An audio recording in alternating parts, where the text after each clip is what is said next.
everyone. Mike Boone, legal instructor from Blue to Gold Law Enforcement Training. Still out here at the 2025 SHOT Show in Las Vegas, Nevada. We're making our way around. We've got Surefire behind us here. We're just looking at Maximum Defense, Magpul, you name it, they're here.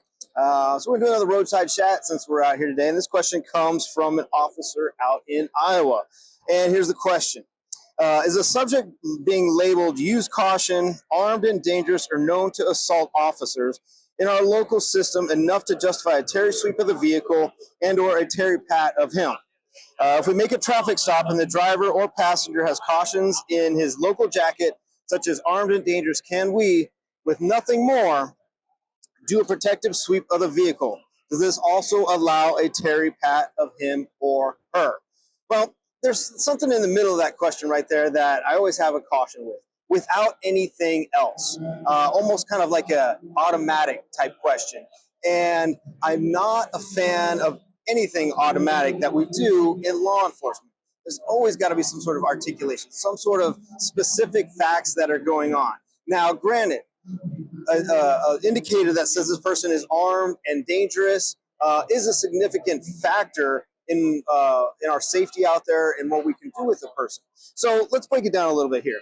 The seminal case, Terry versus Ohio, right? That allowed us to conduct a pat down of people when we believe that they are armed and dangerous. And that's the burden that we have to achieve here. Well, we've got this information saying that this person at one point in time was armed and dangerous, and we'll get back to that in a second here.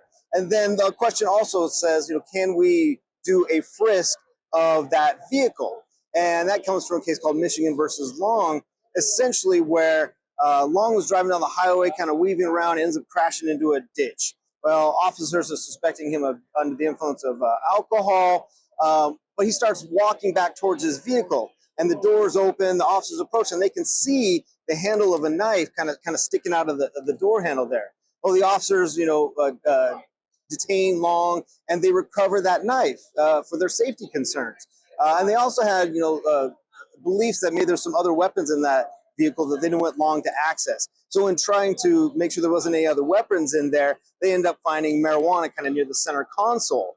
And that evidence came in against him, ultimately upheld because it was reasonable. It was reasonable to retrieve that knife, and it was reasonable to think that there's other weapons he could potentially access in that vehicle.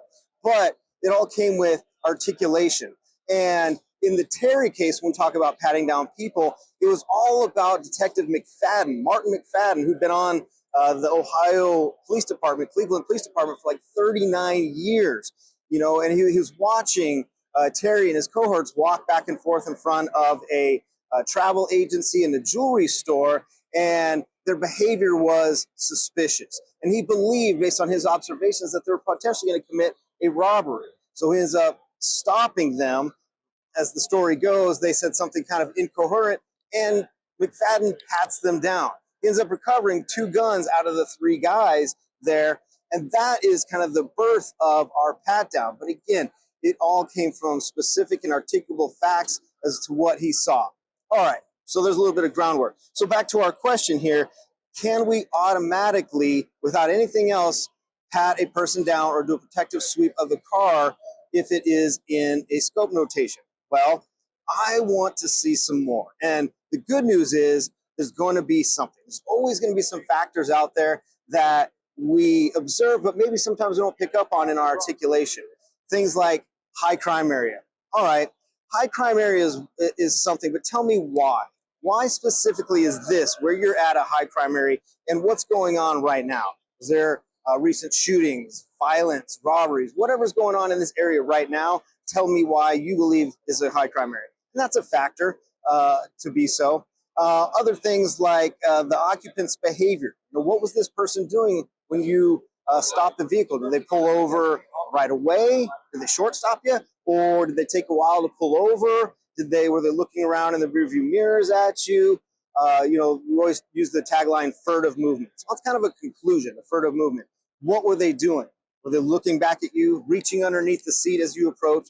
These type of things in there. Where are you working? Are you a large agency where you can get somebody right away for backup? Or are you a small agency where it's you and your partner who is at home sleeping? You know, that officer to suspect ratio is also a factor. Can you get back up, or how many people are inside this car?